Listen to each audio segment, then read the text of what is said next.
Hello guys, welcome to my YouTube channel study with Abhi. तो guys, आज की इस वीडियो में हम देखने वाले हैं सर्वांग क्षमता, त्रिभुज की सर्वांग क्षमता के बारे में जानेंगे। देखिए, सबसे पहले सर्वांग क्षमता का अर्थ क्या होता है। अगर हम देखें सर्वांग सम आकृतियाँ क्या होती हैं, तो अगर दो आकृतियों के आकार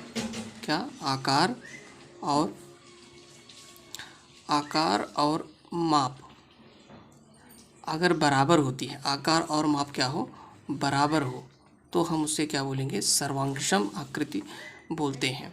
जैसे यहाँ पे अगर हम त्रिभुज का ही एग्जांपल ले लेते हैं, तो यहाँ पे अगर आप देखिएगा, ये एक समकोण त्रिभुज है, ठीक है, ये एक समकोण त्रिभुज है और ये भी एक समकोण त्रिभुज है, ठीक। और ये भी आप देख सकते हैं, ये भी क्या है, एक समकोण त्रिभुज है, ठीक है। समकोण का मतलब ये कोण सब में 90 अंश का है। देखिए, समकोण त्रिभुज तीनों है, लेकिन अगर आप देखें तो इसका आकार और इसका आकार जो है बराबर है, लेकिन इसका आकार जो है इसके आकार के बराबर नहीं। मतलब आकार दोनों का, तीनों का सेम है, मतलब माप, कहने का मतलब माप मतलब भुजाओं की लंबाई, इसके भुजाओं की जो लंबाई है वो इसके बराबर है। लेकिन देखिएगा, इस जो बड़ा वाला त्रिभुज है, इससे ये दोनों की जो भुजाओं की लंबाई है वो अलग है, ठीक है। तो अगर इस तरीके से कंडीशन आती है तो ये आपके क्या हो जाएंगे, सर्वांगसम। ये सर्वांगसम होगा। कौन सी, ये वाली आकृति इस आकृति के सर्वांगसम हो जाएगी, ठीक है। लेकिन इसके सर्वांगसम नहीं होगी, क्योंकि इसकी जो माप है, ठीक है, आकार दोनों का सेम है। देखो, तीनों का सेम है, ये समकोण है, ये भी समकोण है, ये भी समकोण त्रिभुज है, तीनों समकोण त्रिभुज है। लेकिन चूँकि इनकी माप, जो मेजरमेंट है वो अलग अलग है, इसलिए ये जो है सर्वांगसम नहीं है, और ये सब क्या है, सर्वांगसम है, ठीक है। तो सर्वांगसम के लिए आकार और माप दोनों समान होनी चाहिए, ठीक है। अब आइए देखते हैं सर्वांग समता से जुड़े हुए नियम, त्रिभुज की सर्वांग समता से जुड़े हुए नियम। त्रिभुज की सर्वांग क्षमता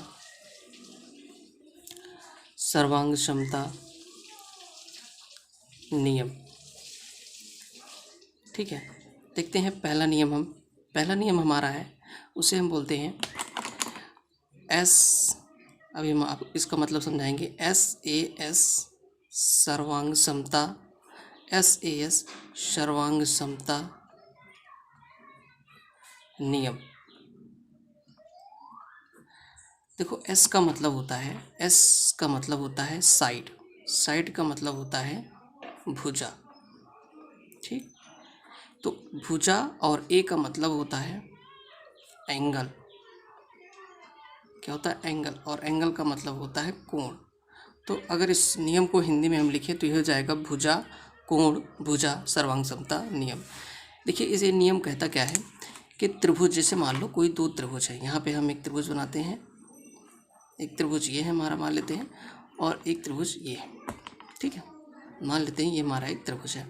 ध्यान से देखिएगा, SAS, देखो दो भुजा है, उसके बीच का एक कोण है। तो इसका कहना है कि अगर दो त्रिभुज ऐसे हों, मान लो ये वाली भुजा इसके बराबर है और ये वाली जो भुजा है वो इसके बराबर है, तो दो भुजाएं बराबर हो गई, और इसके बीच का कोण, इसके बीच का जो कोण है वो बराबर हो जाए।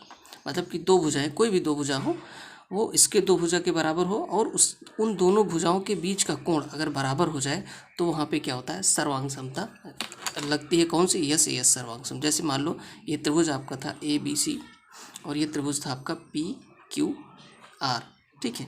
तो इस त्रिभुज में मैंने आपको पहले बताया कि AB भुजा बराबर है PQ के, AB भुजा हमारी बराबर थी PQ भुजा के, ठीक। दूसरी चीज़, यहाँ पे कोण देख लेते हैं। कोण A हमारा बराबर है कोण P के बराबर है, और AC भुजा बराबर है PR के, AC भुजा बराबर है PR के। तो देखिएगा, यहाँ पे ये भुजा है, ये कोण है, ये भुजा है, तो भुजा, दो भुजा और उनके बीच का कोण अगर बराबर होता है तो हम क्या बोलते हैं, ठीक है। तो यहाँ पे हमारा इसको हम क्या बोलेंगे कि ये जो हमारा त्रिभुज ABC है ना, देखो ये होता है सर्वांग क्षमता का निशान, बराबर लगा के ऊपर ऐसे कर देते हैं, वो होता है, इसको पढ़ते हैं त्रिभुज ABC सर्वांगसम त्रिभुज। ये हमारा त्रिभुज कौन सा है, PQR, ठीक है। अगर ऐसा होगा तो हमारा जो त्रिभुज ABC है वो PQR के सर्वांगसम होगा। किस नियम से, भुजा कोण भुजा, यानी कि SAS सर्वांग समता नियम से। बस सिंपल सा नियम है, हमेशा ध्यान रखिएगा दो भुजाओं के बीच का ही कोण होना चाहिए। अगर मान लो ये भुजा इसके बराबर, ये भुजा इसके बराबर होती और ये वाला कोण इस कोण के बराबर होता, इस कोण के बराबर नहीं होता, तो हम इसमें यस यस सर्वांग समता नहीं लगती। हमेशा दो भुजाओं के बीच का कोण ही देखना है। आइएगा इसी के साथ चलते हैं, हम दूसरा नियम देखते हैं।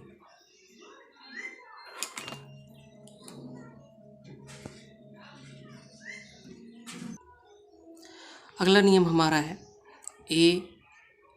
एएएस सर्वांग क्षमता नियम। एएएस सर्वांग क्षमता नियम। देखिए इसमें क्या है, मैंने बताया ए का मतलब होता है कोण, ए का मतलब होता है कोण और एस का मतलब होता है भुजा। तो कोण, कोण और भुजा सर्वांग क्षमता। देखिएगा ये किस तरीके से होता है।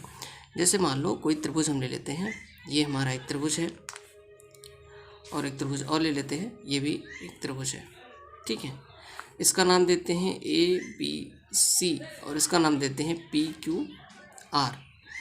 तो ये नियम क्या कहता है कि दो कोण, जैसे कोई भी दो कोण हम ले लेते हैं, मान लो कि ये वाला जो हमारा कोण है वो, और ये वाला जो हमारा कोण है ये, ठीक है।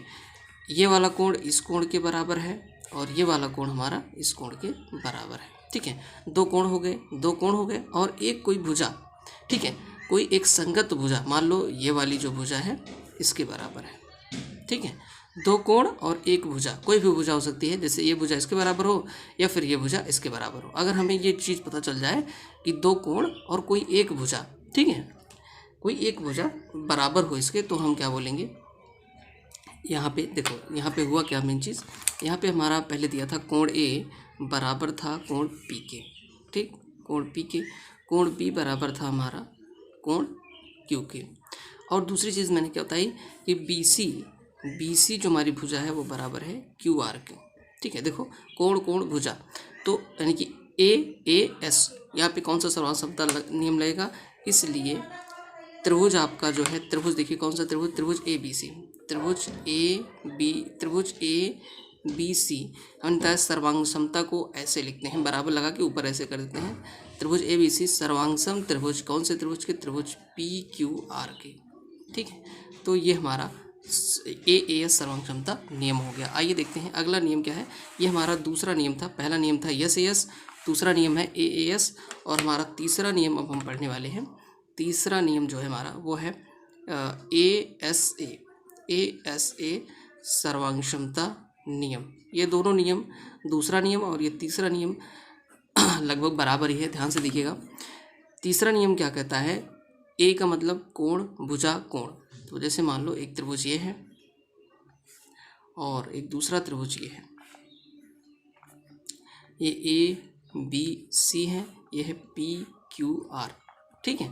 अगर इस तरीके से है तो यहाँ पे देखिएगा ध्यान से, जैसे मान लो कि यहाँ पे ये कोण जो है इस कोण के बराबर है, ये कोण इस कोण के बराबर है, ये वाला जो हमारा कोण है वो इस कोण के बराबर है, ठीक है।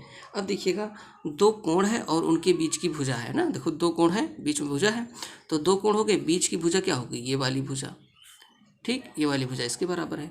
अगर ऐसी कंडीशन आपको मिलती है कि दो कोण, जैसे कि कोण B बराबर था कोण Q के, ठीक, और कोण C बराबर था, कोण C बराबर था किसके, कोण R के, ठीक है।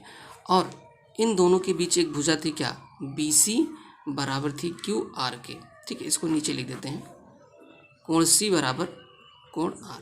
अब देखो दो कोण और एक भुजा, तो अगर दो कोण और उनके बीच की भुजा, देखो यहाँ पर भी दो कोण उनके बीच की भुजा के बराबर है, तो इसलिए यहाँ पे ASA सर्वांग समता नियम से आपका त्रिभुज ABC वो सर्वांगसम हो जाएगा त्रिभुज PQR के ना, ठीक है।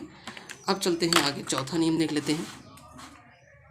चौथा नियम हमारा क्या कहता है, SSS सर्वांग समता नियम, SS सर्वांग समता नियम। देखो ये सबसे साधारण नियम है। SS सर्वांग समता नियम क्या कहता है कि देखो यस का मतलब क्या होता है, भुजा, साइड, साइड, साइड, साइड, यानी कि भुजा, भुजा, भुजा सर्वांग समता। देखो ये कौन सी सर्वांग समता है, जैसे मान लो कि कोई त्रिभुज है हमारा इस तरीके से और एक त्रिभुज है ये हमारा, ठीक है, ये ABC है, ये PQR है। तो अगर इस तरीके से दो त्रिभुज हों और इसमें क्या हो जाए, कंडीशन क्या है कि ये भुजा इस भुजा के बराबर, ये भुजा इस भुजा के बराबर, ये भुजा इस भुजा के बराबर, ठीक है। अगर ऐसा होता है यानी कि ए बी बराबर पी क्यू, मतलब तीनों भुजाएं आपस में बराबर हों, ए बी पी क्यू के बराबर, ठीक है, और ए सी बराबर हो जाए पी आर के बराबर, पी आर के बराबर, और बी सी हमारा हो जाए क्यू आर के बराबर। अगर ऐसा हो, तीन भुजाएं बराबर हो, तो हम कहेंगे कि जो हमारा त्रिभुज ए बी सी है, त्रिभुज ए बी सी वो सर्वांगसम है, ठीक है। सर्वांगसम है किस त्रिभुज के? त्रिभुज पी क्यू आर के, ठीक है, क्लियर। अब आइए लास्ट नियम देख लेते हैं। देखिएगा हमारा पांचवा नियम है आर एच एस सर्वांगसमता, आर एच एस सर्वांगसमता नियम, ठीक है। ध्यान से देखिएगा, आर एच एस सर्वांगसमता नियम का मतलब क्या है। जैसे आर का मतलब होता है, देखो आर का मतलब होता है राइट एंगल। क्या होता है? Right angle. राइट एंगल का मतलब समकोण। क्या होता है? समकोण, यानी कि 90 अंश, यानी कि 90 अंश, ठीक है।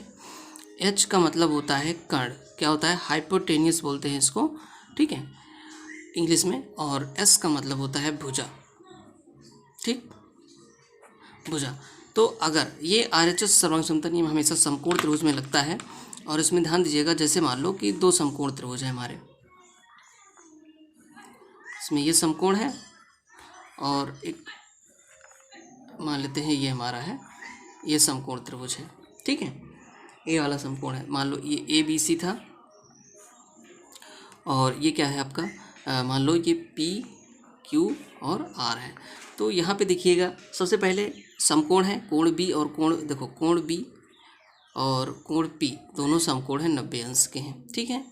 एक कोण समकोण होना चाहिए, तो हो गया। एच कर्ण बराबर होना चाहिए, दोनों का कर्ण ये इसके बराबर। देखो इसका कर्ण 90 अंश के सामने की भुजा कर्ण होती है, तो ए सी बराबर होना चाहिए, इस 90 अंश के सामने की भुजा क्यू आर है, क्यू आर के बराबर होना चाहिए, ठीक है। और दूसरी चीज़ यहाँ पे ध्यान से देखिएगा, एक भुजा, क्योंकि यस भी है तो एक भुजा कोई और बराबर हो जाए, जैसे एक कोई और भुजा, जैसे अब आप ध्यान से देखिएगा, यहाँ पे मान लो कि ये वाली जो भुजा है हमारी, यहाँ से लिखते हैं ब्लैक से, जैसे मान लो कि ये वाली जो भुजा है हमारी वो किसके बराबर हो गई? इसके बराबर हो गई, ठीक है। तो यहाँ पे आपका एक भुजा भी बराबर होगी। भुजा कौन सी है? ए बी बराबर है किस भुजा के? पी क्यू के, ठीक है। अगर ये कंडीशन लागू होती है, क्या हुआ यहाँ पे? देखो आर यानी कि राइट एंगल, एच कर्ण बराबर, और एस आपकी भुजा बराबर। तो अगर ऐसा है तो यहाँ पे आप देखेंगे, अगर इस तरीके से कंडीशन आती है किसी समकोण त्रिभुज में कि एक कोण समकोण हो, एक भुजा बराबर हो और कर्ण बराबर हो दोनों त्रिभुजों को, तो यहाँ पे आर एच एस सर्वांगसमता लगती है, और ये त्रिभुज ए बी सी आपका सर्वांगसम त्रिभुज हो जाएगा। यहाँ पे देखिए सर्वांगसमता लिखने में ध्यान दीजिएगा, जैसे त्रिभुज ए बी सी है, ये इसके सर्वांगसम है, तो हम इसको उठा करके अगर इस पर रखें तो आप देखोगे कि बी वाला पॉइंट जो है पी पे आ रहा है ना। अगर हम इसको उठा के ऐसे रखें तो ये वाला पॉइंट इस पे आएगा, क्योंकि समकोण पे आना चाहिए, ठीक है। और ए वाला पॉइंट क्यू पे आता है और सी वाला पॉइंट आर पे आता है। तो ध्यान दीजिएगा, ए वाला पॉइंट किस पे आता है? क्यू पे, तो आप लिखेंगे त्रिभुज क्यू। बी वाला पॉइंट पी पे जाता है, पी क्यू पी, और सी वाला पॉइंट आर पे आता है, तो इस तरीके से लिखेंगे, ठीक है। इसको विशेष ध्यान रखिएगा कि इस तरीके से ये लिखा जाता है, जो पॉइंट जिस पर आता है उसी पे लिखते हैं। ये सर्वांगसमता के 5 नियम हो गए जिनको आपको याद रखना है। और एक छोटी सी चीज़ मैं आपको बताता हूँ कि जो सर्वांगसमता नियम नहीं होते हैं, हाँ, पहली चीज़ ध्यान से देखिएगा कि ए यानी कि कोण कोण कोण सर्वांगसमता नहीं होती है, ठीक है। जैसे मान लो कि एक त्रिभुज ये है आपका और एक त्रिभुज ये है आपका, ठीक है। इसके ये कोण सब कोण बराबर हैं आपस में, ये कोण इसके बराबर, ये कोण इसके, ये कोण इसके, तो ये सर्वांगसमता नियम नहीं होता है। इसको आप जरूर याद रखिएगा, ए सर्वांगसमता नियम नहीं होता है, ठीक है। तो वैसे आपको वीडियो पसंद आए तो लाइक करना, चैनल को सब्सक्राइब करना, कोई भी डाउट है तो नीचे कमेंट करना। Thanks for watching.